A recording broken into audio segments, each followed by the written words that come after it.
বিসমিল্লাহির রহমানির রহিম। আসসালামু আলাইকুম, আশা করি আপনারা সবাই ভালো আছেন। তো আজকে আমি আপনাদের মাঝে 2-3টা বিদ্যা আমি আপনাদেরকে শিখাই দেব, খুবই কার্যকারী বিদ্যাগুলা। আর এক ভাই এক ভাই হার নিছে। উনি হচ্ছে এই যাবত 8-9 দিন হয়েছে একটা জারজের হার নিছে। ওই হার দিয়ে উনি হচ্ছে 3টা কাজ করছে, 3টা কাজই তার হয়েছে। এর আগে তিনি হচ্ছে অনেকগুলা কাজ করছিল। আমাকে হচ্ছে কালকে সন্ধ্যায় ফোন দিছিল, ফোন দিয়ে বললো যে এর আগে অনেকগুলা কাজ করছে কিন্তু কোনো কাজের রেজাল্ট আসে নাই। আমার কাছ থেকে নেওয়ার পরে, এই হার নেওয়ার পরে মনে করেন যে উনি রেজাল্ট আনতে পারছে। 3টা কাজ করছে, 3টারই রেজাল্ট আসছে। উনি আরো খুশি হয়ে কিছু টাকা বেশিও দিছিল। আর বাদ বাকি যারা অনেকেই আছে, মানে নতুন যারা, তারা নিয়ে কাজ করতে পারতেছে না। যিনি 3টা কাজ করছে উনিও কিন্তু নতুন নতুন বলতে তাও 1-2 বছর থেকে কাজ করে, কিন্তু ওইরকম কাজ কোনোবারে করতে পারে নাই। এবার হচ্ছে এক নাগারে 3টা কাজ করছে, 3টা কাজে তার রেজাল্ট আসছে ভালো। আসলে আপনাদের একটা ভুল হয় কি, এই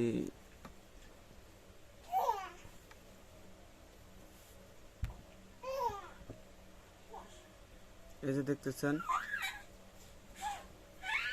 এই হারের উজান ভাটি আছে। এটা হচ্ছে ভাটি আর এটা হচ্ছে উজান। যেটা বড় মাথা হয় সেটা হচ্ছে উজান, আর যেটা ছোট মাথা হয় ওটা হচ্ছে ভাটি। এই উজান ভাটিটাই হচ্ছে মেন কাজের জিনিস। আপনারা অনেকে ভুল করে ভাটিটা দিয়ে কাজ করে ফেলান, উল্টাপাল্টা কাজ করেন।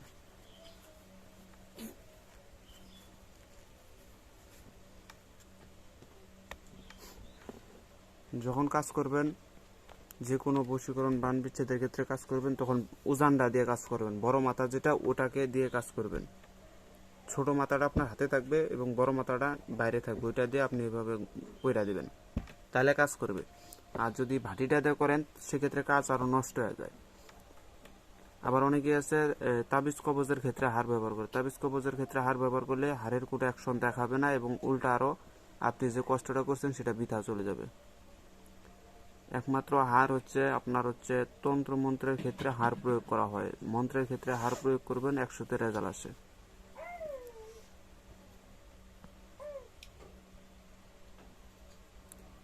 আপনি যে কোনো মন্ত্র পাঠ করে কাজ করেন না কেন, 100তে 100 রেজাল্ট আসে। উজান ভাটি দেখে কাজ করবেন, অবশ্যই রেজাল্ট আসবে। বারবার ইউটিউবে বলতেছি, তারপরে আপনারা উল্টাপাল্টা দিয়ে কাজ করেন, সেক্ষেত্রে কাজের রেজাল্ট আসে না। সেক্ষেত্রে আপনারা আমাকে দোষ ধরেন। আর অনেকে আমার কাছ থেকে অনেকে হার নিয়ে অনেকেই রেজাল্ট পাইছে, অনেকেই হোয়াটসঅ্যাপে বলছে, অনেকে ফোন করে বলছে।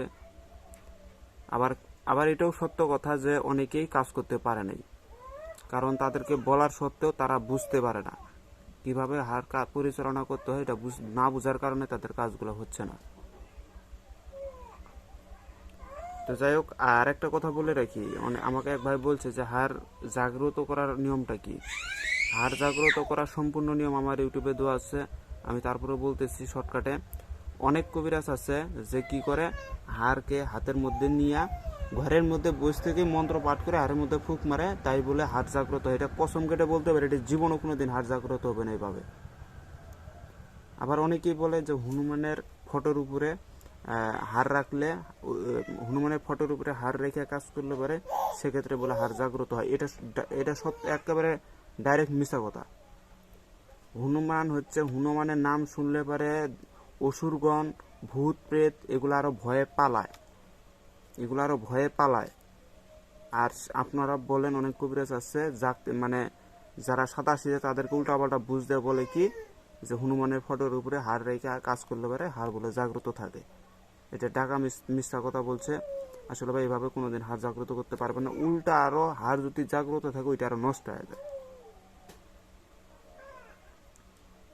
তো যাই হোক, হার জাগ্রত করতে গেলে আপনাদেরকে একটা আমার নিয়ম আমি কিন্তু ইউটিউবে বলে দিছি বারবার।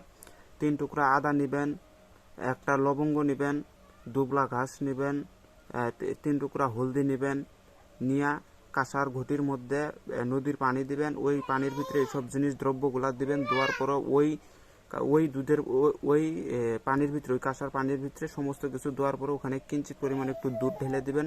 দেওয়ার পরে এই হাড় জাগ্রত করা মন্ত্র 7 বার পাঠ করে 7টা ফুঁক মেরা আপনি হাড়টাকে কিছুক্ষণের জন্য ওখানে চুবাইয়া আবার তুলবেন, তুলে মুছা ফেলাবেন, মুছাইয়া ওই ঘটির পানি সহকারে নিয়ে ওই হাড়টাকে নিয়ে 3 মাথায় যাবেন, 3 মাথায় যাইয়া এক হাত ধারে 108 বার করে মন্ত্র জপ করবেন। এভাবে 3 দিন জপ করবেন। ওই ঘটিটা মনে করেন এটা আমার ঘটি, ঘটির উপরে হাড় রাখবেন, হাড় রেখে আপনি মন্ত্র করবেন আর ফুঁক মারবেন। আর রুদ্রাক্ষ থাকবে আপনার হাতে, এটা হচ্ছে গুরু দেওয়া রুদ্রাক্ষ লাগে। গুরু যদি মাটিও দেয় ওইটাকে আপনাকে বিশ্বাস করে নিতে হবে। দেওয়ার পরে আপনি এভাবে কাজ করবেন, এক না গেলে 3 দিন কাজ করবেন। যারা নতুন তাদের ক্ষেত্রে 3 দিন, আর যারা এইসব বিষয়ে অভিজ্ঞতা আছে তাদের আরও তাড়াতাড়ি রেজাল্ট আসে। হাড় দেখবেন যখন হাড় জাগ্রত হয়ে গেছে, হাড় দেখবেন একটু হলেও নড়বে, ওই জায়গায় নড়বে অথবা দামকা হাওয়া আসবে, বাতাস আসবে, একটা যে কোনো আপনাকে ইঙ্গিত দেখাবে। যদি আপনি বুঝতে পারেন যে এটা আমার ইঙ্গিত, সেক্ষেত্রে ওই দিন থেকে আপনি এই হাড় জাগ্রত আর করবেন না, হাড় আপনার অলরেডি জাগ্রত হয়ে গেছে। পর থেকে যদি কাজ করে দেখেন 100তে 100 রেজাল্ট আসবে। তো যাই হোক, আমি হাড় বিষয়ে আর বেশি বড় লং করবো না ভিডিওটা। তো আজকে এক ভাই বলছে যে ভাই আমি যে কোনো কাজের জন্য যখন যাই সেখানে আমি গন্ডি দিই, শরীর তো বন্ধ থাকে কিন্তু গন্ডি যে দেই, এই গন্ডিটা কাটার উপায়টা কি? তো আমি আপনাদের কাছে একটা মন্ত্র দিতেছি। মন্ত্রটা হচ্ছে 30 কোটি বান হাজারো কালাম বিসমিল্লাহ হরফ দিয়া কাইটা করলাম তামাম। এই মন্ত্রটা ওই যে গন্ডিটা যে দিচ্ছেন ওই গন্ডিটার উপরে থেকে ধরে একটা ছুরি দিয়ে হোক বা কুঞ্চি দিয়ে হোক একটা দাগ টানবেন, আর এই মন্ত্রটা 3 বার পাঠ করবেন, দেখবেন যে আপনার ওই গন্ডির বন কেটে গেছে। বিশ্বাস না হলে যখন রোগী শুলে জিন হাজির করবেন, জিন হাজির করার আগে গন্ডিটা যখন দিবেন, গন্ডির ভিতরে যখন জিন হাজির করবেন, জিন যখন হাজির হবে তখন কিন্তু স্বেচ্ছায় যাইতে পারবে না। কেন যাইতে পারবে না? গন্ডিটা আপনি যতক্ষণ থেকে কাইটা না দিচ্ছেন অথবা আপনি নিজে অনুমতি না দিচ্ছেন ততক্ষণ থেকে এই গন্ডিটা থেকে তার বাইরে হওয়ার কোনো ক্ষমতা নাই। যখন আপনি গন্ডি কাটবেন তখন এই মন্ত্র প্রয়োগ করবেন, 30 কোটি বান হাজারো কলাম বিসমিল্লাহ হরফ দিয়ে কাইটা করলাম তামাম দিয়া ওই দাগের উপরে একটা দাগ ফালাই দেবেন, দেখবেন যে গন্ডি কেটে গেছে, ওই চলে যাবে। আরেকজন ভাই বলছে যে ভাই আমার উপরে তো অনেক কুফরি কালাম করে, তো আমি এখান থেকে বাঁচবো কিভাবে?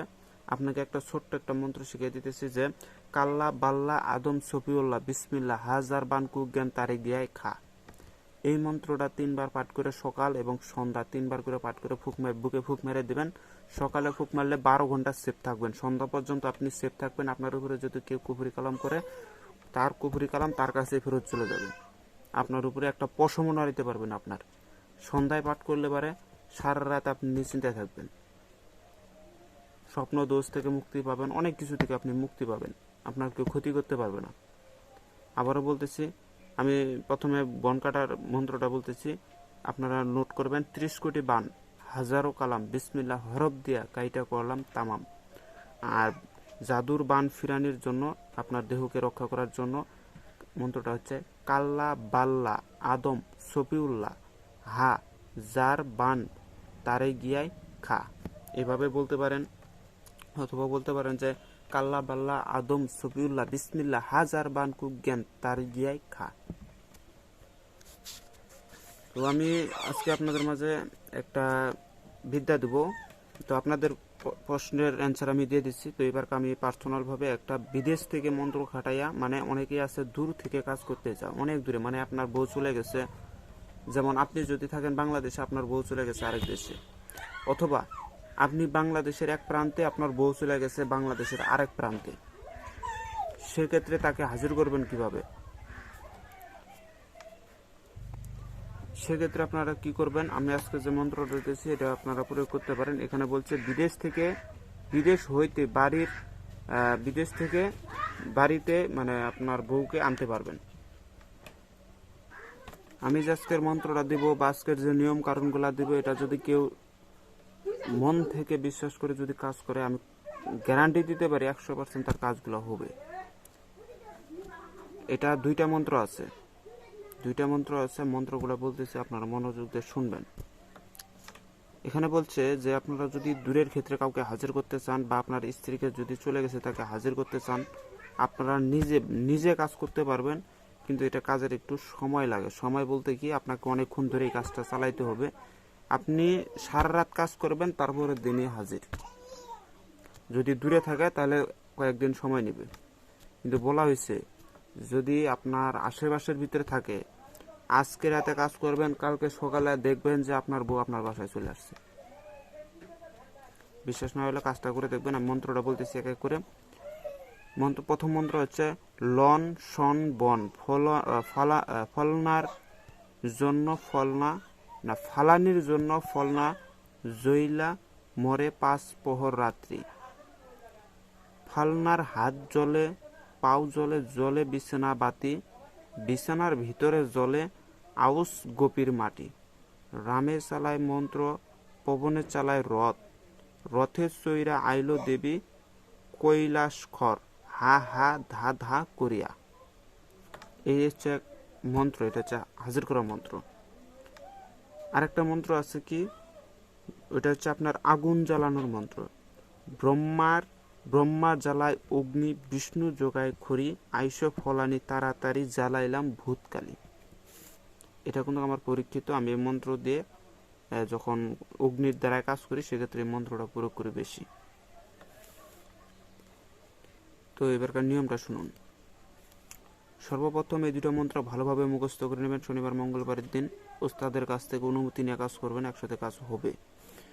যদি কাহারও স্ত্রী শ্বশুর বাড়ি আটকানো থাকে, শাশুড়ির যদি কাহারও স্ত্রী শ্বশুর বাড়ি বা শাশুড়ি বাড়ি যদি আটকানো অবস্থায় থাকে, স্বামীর বাড়ি দেওয়ার ইচ্ছা করে না ও স্ত্রী স্বামীর বাড়ি যাইতে চায় না, এক্ষেত্রে মন্ত্র দুটি বিশেষভাবে দরকার। কারণ স্ত্রী স্বামীর বাড়ি হইতে অনেক অলঙ্কার লইয়া বাপের বাড়ি যাইয়া গর্ব করে আমি স্বামীর বাড়ি যাব না। বিভিন্ন স্থানে উপরোক্ত ঘটনা দেখা যায়। কাজেই আমি প্রেম প্রীতির মন্ত্রগুলি সুন্দর করে লিখিয়া দিলাম। 18 প্রকারের খড়ি, 2 ছটাক গোলমরিচ, 2 ছটাক লবঙ্গ ও অর্ধ ছটাক গাওয়া ঘি দরকার। মনে রাখবেন এগুলা। লবঙ্গ ও গোলমরিচ আলাদাভাবে ঘি দ্বারা মাখাইয়া রাখিতে হইবে। তাহার পর ত্রিভুজ আকৃতির একটি চোলা তৈয়ার করিতে হইবে। উক্ত চোলার মধ্যে 18 প্রকারের খড়ি দিতে হইবে। 18টা প্রকারের খড়ি, 18টা গাছের খড়ি লাগবে। আগুন জ্বালাইবার সময় খ নং মন্ত্র 3 দফা পাঠ করিতে হইবে। কোন মন্ত্রটা বললাম? ব্রহ্মা জ্বালায় অগ্নি বিষ্ণু যোগায় খড়ি আইস ফলানি তাড়াতাড়ি জ্বালাইলাম ভূতকালী, এই মন্ত্রটা জ্বালাইতে হইবে। আগুনের মধ্যে 3 দফা পরে ফুঁক দিতে হইবে। চুলার সামনে রাখিয়া স্ত্রী বাড়ির দিকে মুখ করিয়া বসিতে হইবে। একবার ঘি মাখানো লবঙ্গ ও একবার ঘৃত মাখানো গোলমরিচের মধ্যে আলাদাভাবে ক নং মন্ত্র পাঠ করে ফুঁক দিতে হইবে। মানে লন শন বন এই মন্ত্রটা একবার করে পড়বেন আর একবার করে লবঙ্গ আর কিবা নিয়া আগুনে ফেলাইতে হবে। গোলমরিচ একটি করে নিয়া দুটির মধ্যে খ নং মন্ত্র 3 দফা করিয়া ফুঁক দিয়া আগুনের মধ্যে দিতে হবে। এই নিয়মে কাজ করিতে হইবে। সারা রাত উক্ত নিয়মে একটি করে গোলমরিচ ও একটি করে লবঙ্গ মন্ত্র পড়িয়া আগুনে দিতে হইবে। আল্লাহর রহমতে প্রথম রাত্রেই আসিয়া পড়িবে। দেখছেন, রাত্রেই চলে আসার কথা বলছে, আর আমি তো বলছি যে তারপরের দিনই চলে আসবে। রাত্রেই চলে আসবে। যদিও প্রথম রাত্রে কাজ না হয় তবে দ্বিতীয় রাত্রে কাজ করিতে হইবে। দ্বিতীয় রাত্রে কাজ না হলে তৃতীয় রাত্রে কাজ করিতে হইবে। আল্লাহর রহমতে কাজ হইবে। 3 রাত্রের বেশি সময় লাগে না। হারামি কাজে ফল পাইবে না। খারাপ উদ্দেশ্যে যদি অন্য কোনো মেয়েকে আনতে চান সেক্ষেত্রে কিন্তু কাজ করবে না।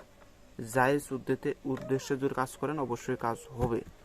তো আশা করি আপনার সবাই পারছেন বুঝতে।